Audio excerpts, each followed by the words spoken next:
4 नवंबर 2020 को honourable supreme court के द्वारा मेंटेनेंस के मुकदमों से रिलेटेड एक बहुत ही महत्वपूर्ण जजमेंट पारित किया गया था और उस जजमेंट में मेंटेनेंस के केसेस में यूनिफॉर्मिटी लाने के लिए कुछ गाइडलाइंस जारी की थी।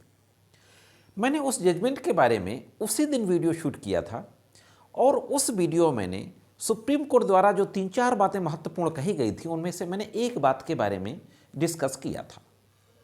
मैंने उस वीडियो में केस के फैक्ट्स के बारे में भी बातचीत की थी।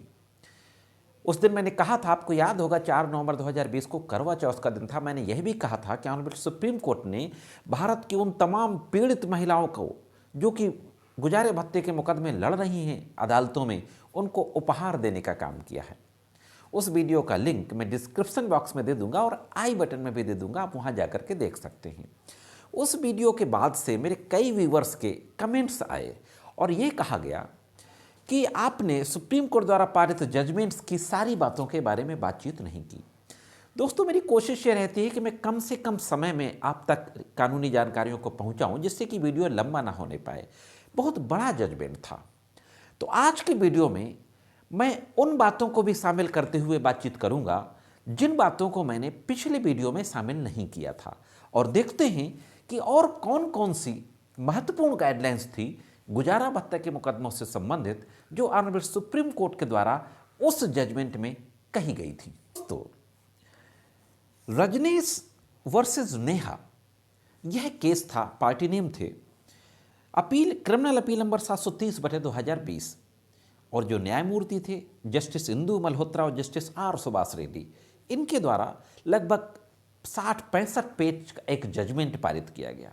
इस जजमेंट में तमाम चीज़ों को डिस्कस किया गया और एक अहम बात इस जजमेंट की शुरुआत में कही गई, भारत के संविधान के अनुच्छेद 15(3) को कोड किया गया और कोड करते हुए यह कहा गया कि nothing in this article shall prevent the state from making in special provision for women and children, कि राज्य को महिलाओं और बच्चों के लिए स्पेशल प्रोविजन बनाने से 15(3) में रोका नहीं गया।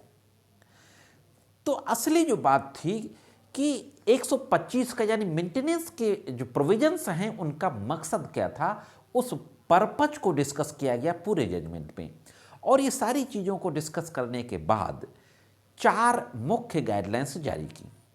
उन गाइडलाइंस को जारी करते हुए ऑनरेबल सुप्रीम कोर्ट ने पहली बात कही, सुप्रीम कोर्ट ने यह कहा कि मेंटेनेंस को पाने के कई कानून हैं। मैंने एक वीडियो बनाया है कि किन किन कानूनों के तहत भारत में मेंटेनेंस पाया जा सकता है, उसका लिंक भी मैं डिस्क्रिप्शन बॉक्स में दे दूंगा, आप वहां जाकर के देख सकते हैं। मोटे मोटे 4-5 कानून हैं जिनके तहत भारत में जो महिलाएं हैं वो मेंटेनेंस के मुकदमे दाखिल कर सकती हैं। तो कोर्ट ने कहा कि अगर कहीं एक जगह से मेंटेनेंस मिल रहा है तो दूसरी जगह हम मेंटेनेंस क्लेम करने से मना नहीं कर सकते, चूंकि कानून मना नहीं करता। लेकिन अगर कहीं एक जगह से मिल रहा है तो दूसरी कोर्ट पिछले कोर्ट द्वारा पारित मेंटेनेंस की अमाउंट को एडजस्ट करने का आदेश करेगी। हाँ दोस्तों, अगर किसी एक कोर्ट से 3,000 रुपया पर मंथ का ऑर्डर किया गया है तो दूसरी कोर्ट उस 3,000 को अपने मेंटेनेंस के अमाउंट में एडजस्ट करेगी, और अगर दूसरी कोर्ट ने 4,000 को ऑर्डर कर दिया तो सिर्फ 1,000 जो बढ़ा हुआ अमाउंट है वो ही उस व्यक्ति को दिलाया जाएगा, उस महिला को दिलाया जाएगा। तो इस तरीके की पहली बात, जो पहली गाइडलाइंस थी, सुप्रीम कोर्ट ने क्लियर कर दिया कि जहां आपको मेंटेनेंस मिल रहा है उस सब की जानकारी देनी होगी और हर जगह मिलने वाले मेंटेनेंस को समायोजित किया जाएगा, जहां सबसे ज़्यादा मिल रहा है उस मेंटेनेंस में समायोजित किया जाएगा। दूसरी बात ऑनरेबल सुप्रीम कोर्ट ने कही कि पति पत्नी दोनों को अपनी संपूर्ण एसेट एंड लायबिलिटीज को डिस्क्लोज करना होगा कोर्ट के सामने, और यह एक एफिडेविट में देना होगा, और उस एफिडेविट का फॉर्मेट भी सुप्रीम कोर्ट ने स्वयं ही जजमेंट में दे दिया इनक्लोजर 1, 2, 3, 4 के रूप में।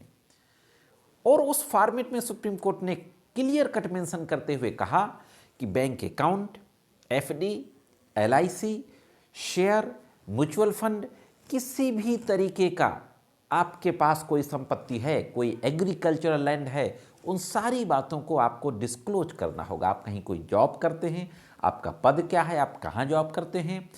अगर लड़की के लिए तो यहाँ तक कहा कि शादी के 1 साल पहले वो कहीं जॉब करती थी कि नहीं, ये भी बताना होगा। तो इन सारी बातों को एफिडेविट के रूप में डिस्क्लोज करना होगा और अपने अपने आईटीआर की जानकारी भी कोर्ट को देनी होगी अगर आईटीआर सबमिट किया जाता है।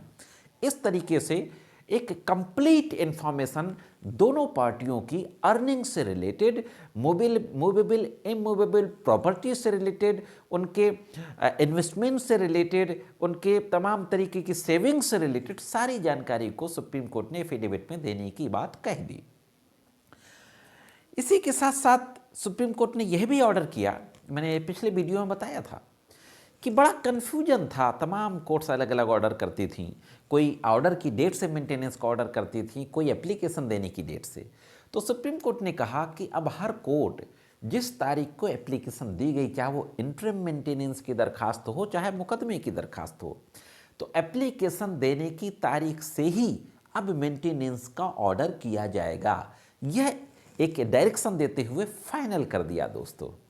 और चौथी बात ऑनरेबल सुप्रीम कोर्ट ने कही, एग्जीक्यूशन से रिलेटेड, वसूली से संबंध में अगर पति मेंटेनेंस का ऑर्डर होने के बाद भी उसको कंप्लायंस नहीं करता, पालन नहीं करता, तो वसूली कैसे की जाएगी। इसमें भी अलग अलग कोर्ट्स का अपना अलग अलग प्रक्रिया होती थी। हालांकि वसूली के संबंध में सिविल में एक्सेटेड लॉ दिया गया है, क्रिमिनल में भी इसके प्रोविजंस हैं 125 सीआरपीसी के आगे 128 में। लेकिन सुप्रीम कोर्ट ने अपने इस जजमेंट में क्लियर कर दिया कि सीआरपीसी के सेक्शन 128, हिंदू मैरिज एक्ट के सेक्शन 28A, डोमेस्टिक वायलेंस के सेक्शन 26 और सीपीसी के सेक्शन 51, 55, 58, 60 रीड विद ऑर्डर 21, इसके तहत वसूली की कार्रवाई की जा सकेगी। यह ऑर्डर सुप्रीम कोर्ट ने कर दिया। दोस्तों, मैं समझता हूं कि इस ऑर्डर से जो तमाम तरीके का कन्फ्यूजन होता था, अलग अलग ऑर्डर्स होते थे मेंटेनेंस के संबंध में, वो कन्फ्यूजन, वो भ्रांतियां दूर होंगी और मेंटेनेंस के ऑर्डर्स करने में कोर्ट में यूनिफॉर्मिटी आएगी दोस्तों। तो साथियों, यह थी महत्वपूर्ण जानकारी जो मैंने अब तक पहुंचाई। जानकारी कैसी लगी कमेंट्स करके जरूर बताएं, अपने सवाल पूछते रहें, आपके सवालों से हमें मोटिवेशन मिलता है। आज की वीडियो में सिर्फ इतना ही। मिलते हैं किसी अन्य वीडियो में कानून की कुछ अन्य जानकारियों के साथ।